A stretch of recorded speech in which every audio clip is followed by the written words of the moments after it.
I'm Alex Cox, and I'm the construction manager for Habitat. This is our first Habitat ADU here in Oakland, California, and we're really excited to give you a peek inside. So let's take a look.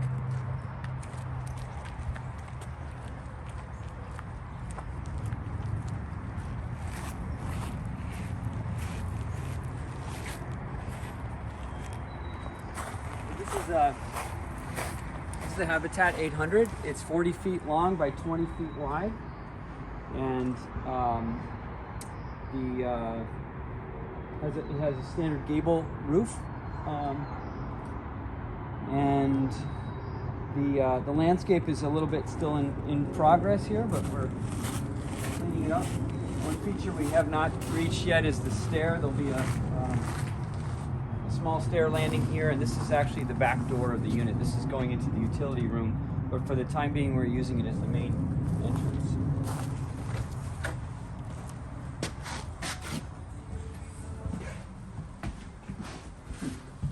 Someone's phone's ringing. So we just come in through the utility room door. There's Samsung TV there.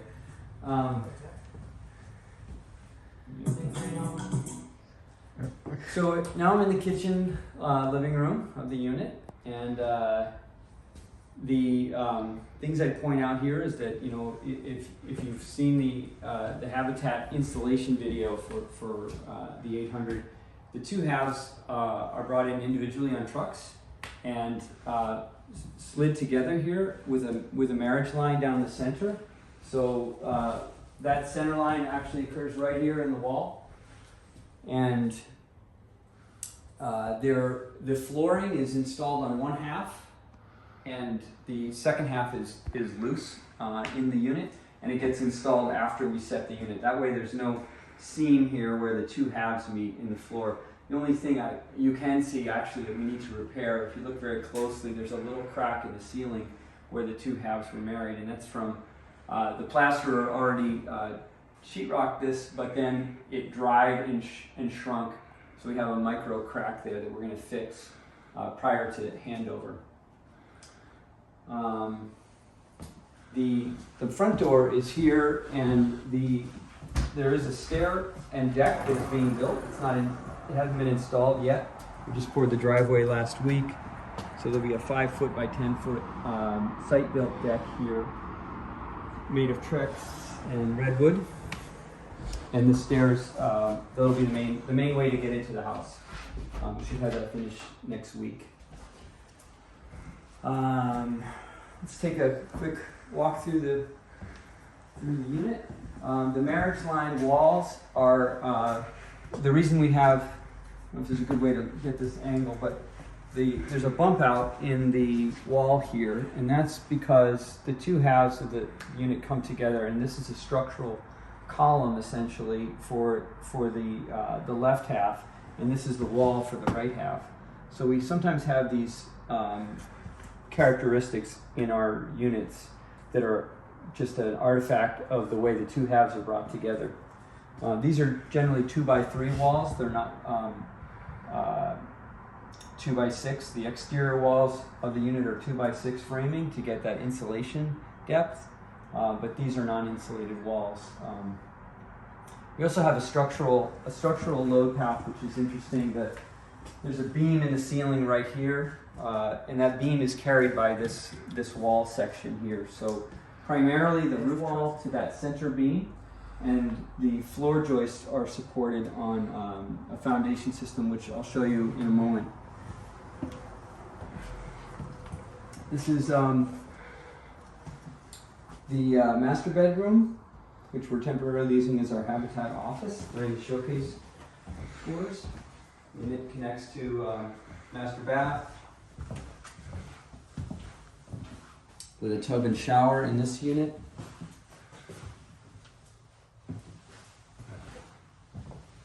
And then the spare bedroom has a small bed and closet.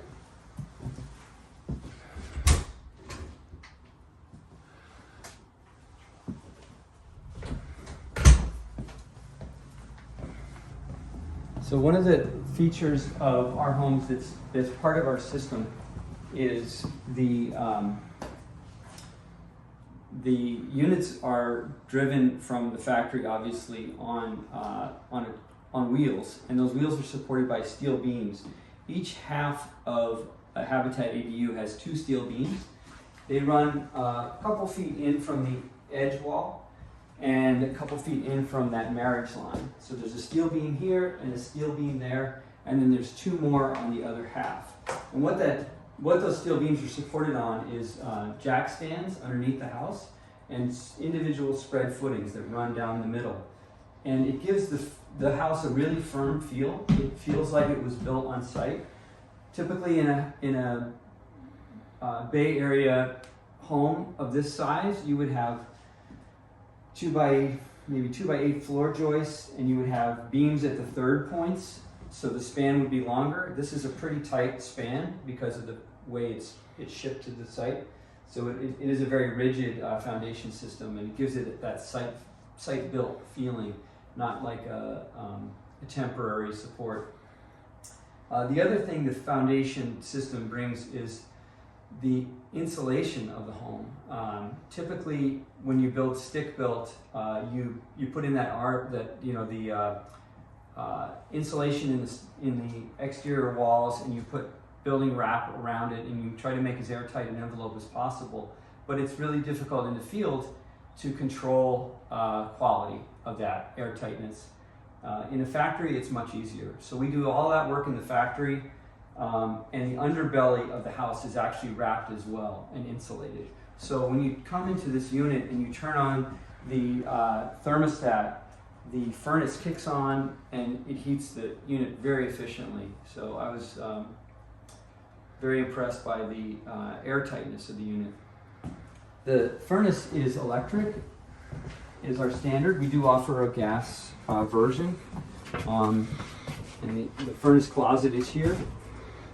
This is the standard cabinet, which actually is oversized for electric. Electric is down here, but if it's a gas model, you have a unit that's this high. So that's why Silvercrest uses this housing.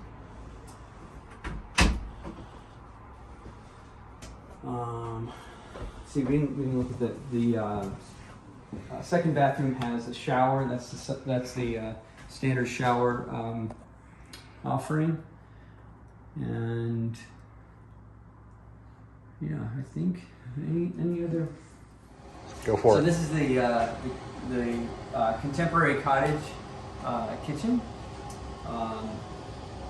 The cabinets are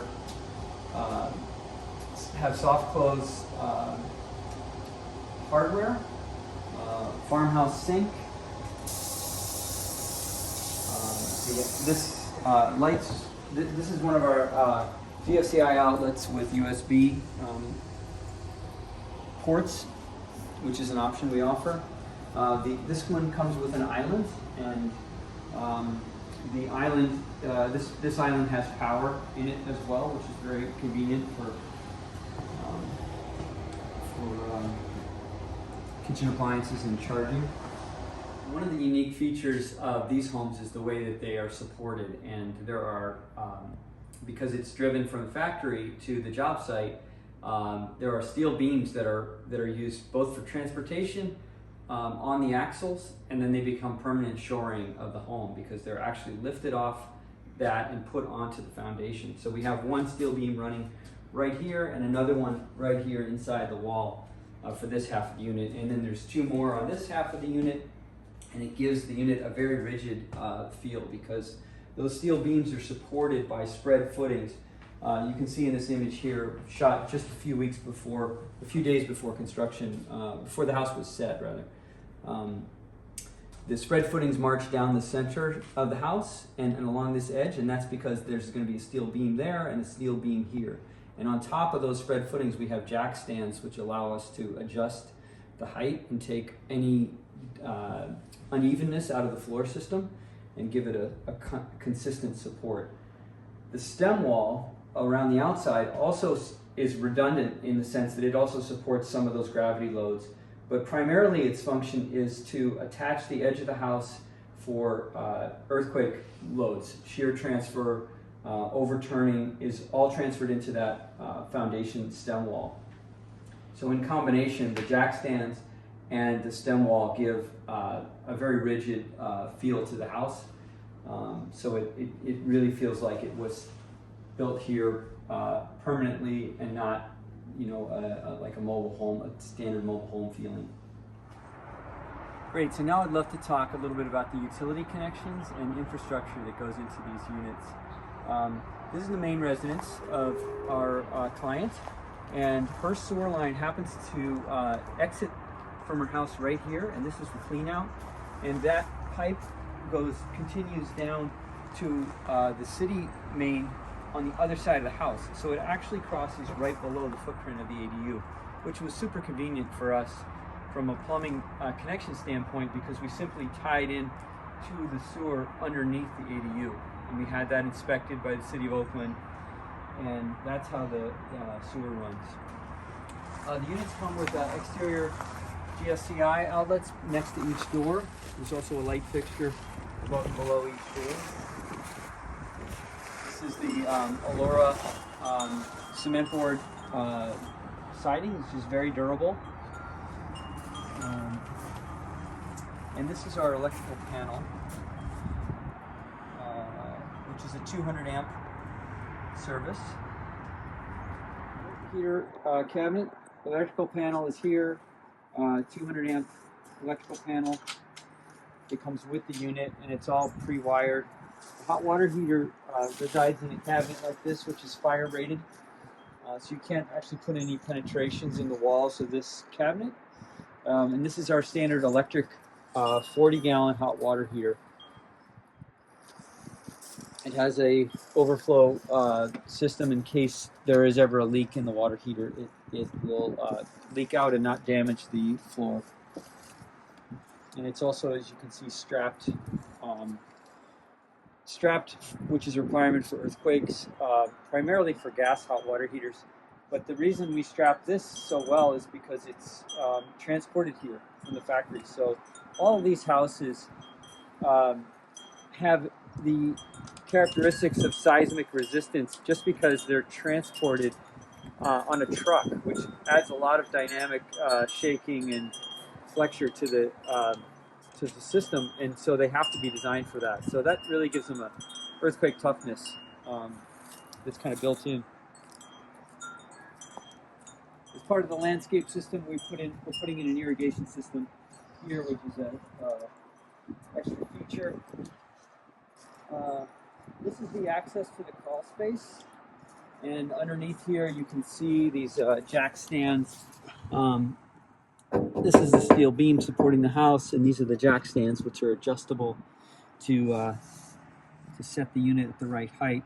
And all the utilities for the house here, the HVAC, the air conditioning, heating, plumbing, electrical, a lot of that is routed in this crawl space in the factory. And then when the two halves are brought together, we just need to connect the crossovers. So the duct has one crossover trunk that marries the two sides together.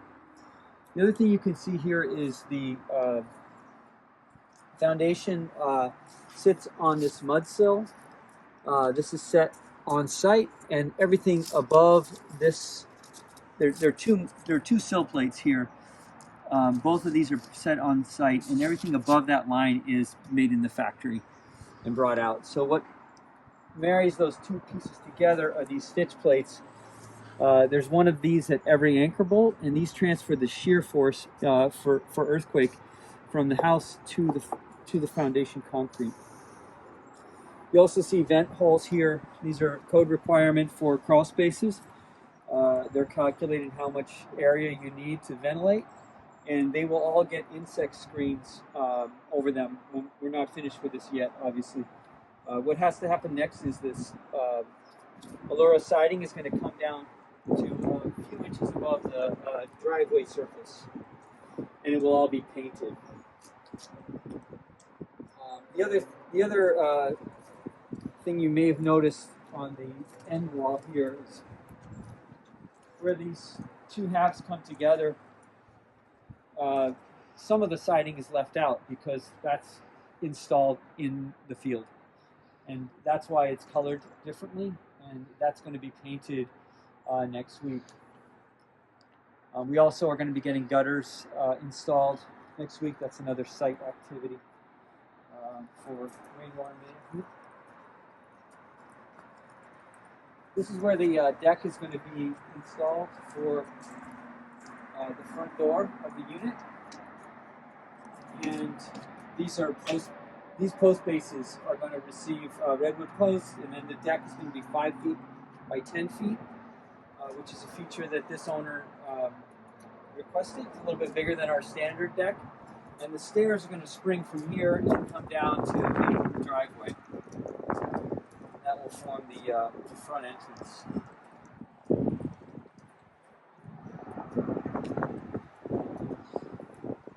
A couple other things we added here. This is our rainwater catchment system. So when the downspouts are installed, the rainwater will be hard piped into here and taken out into the stormwater management system. That's a requirement of the City of Oakland. We also put in post bibs at the owner's request. We can add these to any Habitat ADU after we set the house, which will be handy for landscape.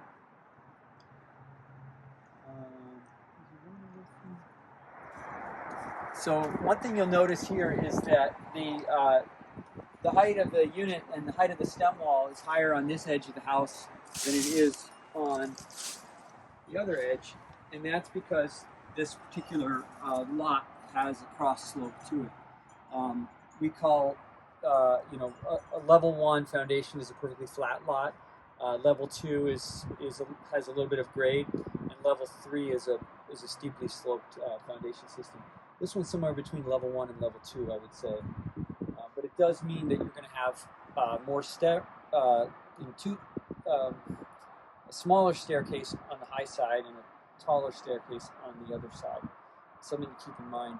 The other thing I would like to point out to SDRs is when we plop these houses into the landscape, think carefully about the views that will be afforded from the various windows of the house. Think about the entry sequence that the owner is going to have as they use the house, whether, in this case, will it be a path of travel between the main house because they want it to be for, an elderly parent, or is it going to be a rental property where they want to have that separation between the main dwelling and the ADU, in which case private entrance, a discrete and kind of separate entry sequence would make more sense in that situation. So those kinds of decisions made early on are, I think, a really important thing to remember. Finishing off the infrastructure connections, we had the water supply for this unit came from the main house right here. So there was a hose bib here. We supplied a new pipe underground. It comes out and ties into the ADU. And one thing we look at for all new projects is what is the water pressure coming off of that main residence. In this case, the water pressure was quite high. In fact, we had to reduce it slightly to go into the ADU with a water reducer. But in some instances, we'll find that the water pressure is not adequate from the main res, in which case we need to go to the water meter and make a longer trench around the house to make sure we have adequate pressure in our unit. So that's obviously the shut-off valve if the owner needs to turn off the water. And the last thing I'll show you is the electrical service. So now we're looking at the electrical service, which is very important on new ADU projects because we sell all electric ADUs.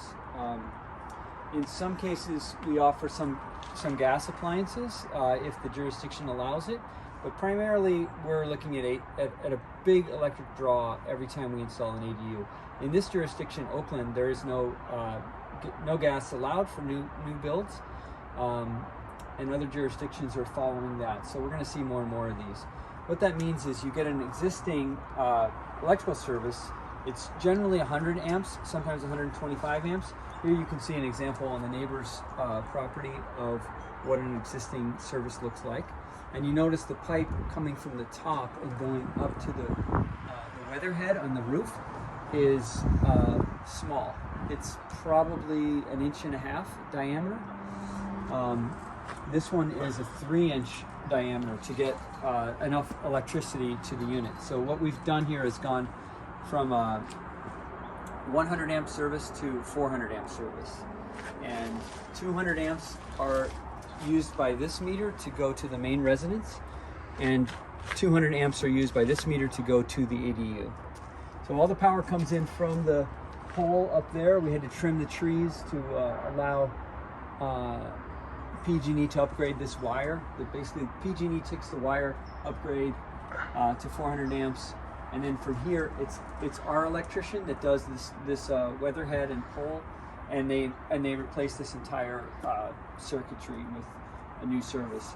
So the main res electricity goes into the house, and there's a sub panel in behind this wall, internal, and the ADU power comes down through this tube into the ground, and we trenched it all the way back there to the ADU. They each have their own disconnect, obviously, and they also have their own bill. So PG&E will send 2 bills to this address. They will always keep the meters together, so we can't ever have an ADU that has its own meter on it. They're always going to be grouped onto the main residence, and that's because in the case of an emergency, they want to be able to disconnect everything in one place. They don't want to be running around a property finding how many meters do you have. So that's why we have to start here and then trench to the ADU. You'll also notice here the address assignment is labeled. This is main residence is 8000 Winthrop Street, and the ADU was given an address of 8004 by the City of Oakland. Most jurisdictions, I think, will give a separate address for the ADU. Sweet, thank you.